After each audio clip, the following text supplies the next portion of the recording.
नमस्कार, स्वागत है आप सभी का एनएफ न्यूज पर। मैं हूं आपके साथ रोहित। कालादान प्रोजेक्ट को लेकर इस वक्त चर्चा हो रही है। खबर आ रही थी कि रद्द हो जाएगा, बंद कर दिया जाएगा, लेकिन भारत के लिए बहुत जरूरी था कि कालादान प्रोजेक्ट पूरा हो। और यही वजह है कि अराकान आर्मी और म्यांमार जुंटा को भारत ने आखिरकार अपने कदमों में झुका लिया है और अब कालादान प्रोजेक्ट रुकने वाला नहीं है। भारत के लिए क्यों महत्वपूर्ण है और क्यों इसे पूरा होना चाहिए, इसी पर चर्चा करेंगे। मेरे साथ हैं वरिष्ठ पत्रकार पंकज प्रसून। सबसे पहले पंकज जी, कालादान प्रोजेक्ट के बारे में बताइए और फिर ये भारत के लिए जरूरी क्यों है, ये इसके बारे में बताइए। रोहित, जब आप नॉर्थ ईस्ट का मैप देखिएगा तो आपको पता चलेगा कि नॉर्थ ईस्ट के जितने राज्य हैं 7+1 वो सब जुड़े हुए हैं भारत से सिर्फ एक चिकन नेक से। चिकन नेक मतलब सिलीगुड़ी कॉरिडोर। और कल को भगवान न करे अगर सिलीगुड़ी कॉरिडोर को कुछ डिस्टरबेंस होता है, जैसे डोकलाम विवाद के समय हुआ था, तो उस वक्त भारत क्या करेगा? तो ये सोचा गया था 1991 में जब नरसिम्हा राव थे, उसी वक्त कि अगर सिलीगुड़ी कॉरिडोर भगवान न करे कल को जाके चाइना या बांग्लादेश कुछ डिस्टर्ब करते हैं तो भारत बाकी नॉर्थ ईस्ट स्टेट से जुड़ेगा कैसे? तो उसी सोच के तहत एक वैकल्पिक मार्ग कैसे निकाला जाए उसके लिए विचार हुआ था और सर्वे का काम शुरू हुआ। 1991 में यह सर्वे हुआ, फिर बंद हो गया। फिर जब अटल बिहारी वाजपेयी की सरकार थी तो यह काम फिर से शुरू हुआ और उसमें पता किया गया कि हमारा जो हल्दिया पोर्ट है कलकत्ता का, जब आप मैप देखिएगा तो साफ साफ ये पता चल रहा है हल्दिया पोर्ट से कलकत्ता से निकलेंगे और सीधे जाएंगे म्यांमार के सितवे पोर्ट के पास। और सितवे पोर्ट से जब आगे निकलेंगे तो देखेंगे कि वहां एक कलादान नदी है और कलादान नदी में नाव से जाएंगे और कलादान नदी से पलतवे तक जाएंगे नाव से, और पलतवे से जो मिजोरम का बॉर्डर है उस जगह को कहते हैं कलतवे। तो पलतवे से कलतवे जो है वो हाईवे है और फिर बाद में मिजोरम में है, वहां पे अब तो और स्ट्रेच कर दिया गया है, एजोल तक किया गया है, पहले एक छोटा सा हिस्सा था। तो कुल मिला के ये वैकल्पिक मार्ग तैयार किया गया था। उस वक्त सर्वे वगैरह का काम शुरू हो गया था अटल जी के समय। लेकिन फिर जब मनमोहन सिंह की सरकार आई तो फिर से ये सारा चीज चला गया बैकबर्ड में। अब जब नरेंद्र मोदी की सरकार आई तो एक्ट ईस्ट पॉलिसी के तहत इस प्रोजेक्ट को जोड़ा गया। और आपने देखा होगा कि डोकलाम विवाद के समय भी हमारे सिलीगुड़ी कॉरिडोर पे बहुत प्रेशर था। तो उसी वक्त ये तय किया गया कि हम जो कालादान प्रोजेक्ट है उसको हम तेजी लाएंगे।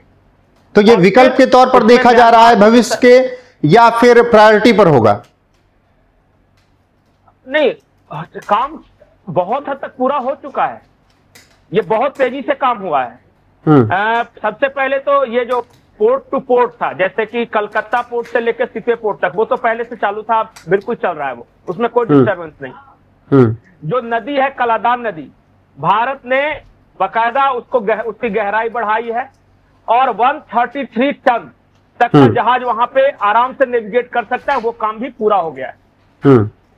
उसके बाद आगे का जो काम था, जो पलतवे से कलतवे तक था, वो भी हाईवे, जब नरवणे साहब थे यहाँ पे जो हमारे आर्मी चीफ थे, तो उन्होंने उस चीज को बहुत प्रायोरिटी से लिया और बाद में अब उस पूरे काम को भारत के विदेश मंत्रालय ने अपने हाथ में लिया, बहुत तेजी से वो पूरा हो गया।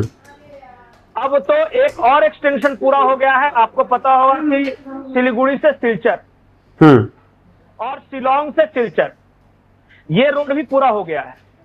तो वो एक तरह से हमने काम पूरा हो गया है। थोड़ा बहुत सिर्फ पैचेज हैं जहां पे ये काम अधूरा रह गया। लेकिन समस्या क्या आ गई कि 2021 में वहां पे सत्ता परिवर्तन हो गया म्यांमार में और मिलिट्री जुंटा आ गई सरकार में। फिर हमें दोबारा वहां के मिलिट्री आर्मी के साथ जो सरकार थी उसके साथ करना पड़ा। फिर क्या हुआ कि पलतवे जो इलाका है वो चला गया अराकान आर्मी के पास। तो अराकान आर्मी अब फिर काम नहीं होने दे रही थी। फिर हमने अराकान आर्मी से बात की, फिर उन्होंने कहा कि नहीं, हमें कोई ऐतराज नहीं है, हमारी लड़ाई आपसे नहीं है, आप अपना काम करो। लेकिन फिर भी चूंकि उस इलाके में लगातार लड़ाइयां चल रही थी, अराकान आर्मी है, अराकान सल्वेशन आर्मी है, रोहिंग्या आर्मी एक है, रखाइन आर्मी एक है, फिर मिलिट्री जुंटा है, ये सब है। तो इतने सारे फैक्शन से वहां से आपस में लड़ रहे। अब वहां हुआ क्या है कि अराकान आर्मी का पूर्ण रूप से कब्जा हो गया। अराकान आर्मी से हमारी बातचीत हो गई है, कहा कि आप चलाइए, लेकिन सरकार तो नहीं है ना वो।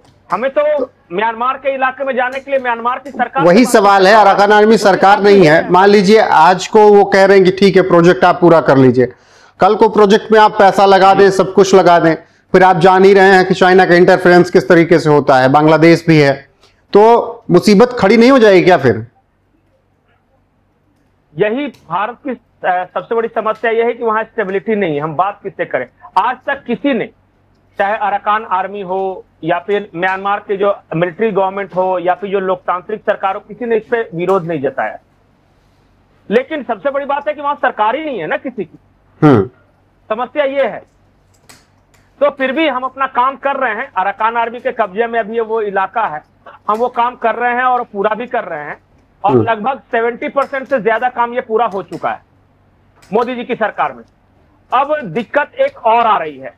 अब दिक्कत यह है कि एक वहां जो हिथवे पोर्ट है ना, जहां से हम रेगुलर अपना कर रहे हैं, आज भी काम वो जारी है। अब हिथवे पोर्ट है वो चाइना का वन बेल्ट वन प्रोजेक्ट का हिस्सा भी है। वो जो पूरा म्यांमार से होकर जो रोड आ रहा है चाइना का, वो भी इसी पोर्ट पे आ रहा है। तो अब उस पोर्ट पे चाइना करेगा या इंडिया फंक्शन करेगा, इस बात को लेकर भी अब समस्या आ रही। हालांकि भारत पहले से काम करता रहा, भारत की सरकार का म्यांमार की सरकार से समझौता है, लेकिन चाइना तो चाइना है। तो वही तो सवाल है, इस पूरे गेम में चाइना भी तो इन्वॉल्व होगा। बिल्कुल, होने दीजिए। देखिए, हम काम कर रहे हैं, हमारा काम पूरा हो चुका है। अब भविष्य में चाइना एक रोड लेके अगर वहां पे आएगा, उस वजह से हम आज अपना काम करना बंद कर दे, तो ये तो सही नहीं है ना। एक ना याद रखिए कि ये जो कालाधान प्रोजेक्ट है वो सिलीगुड़ी कॉरिडोर का एक वैकल्पिक मार्ग है। हमें 3 से 4 दिन लगते थे कलकत्ता से मिजोरम जाने में। अब हम 3 दिनों का यात्रा बचा रहे, अब 1.5 दिन में से पहुंच रहे। 4.5 दिन पहले लगते थे, अब तो 1.5 दिन में पहुंचा जा सकता है।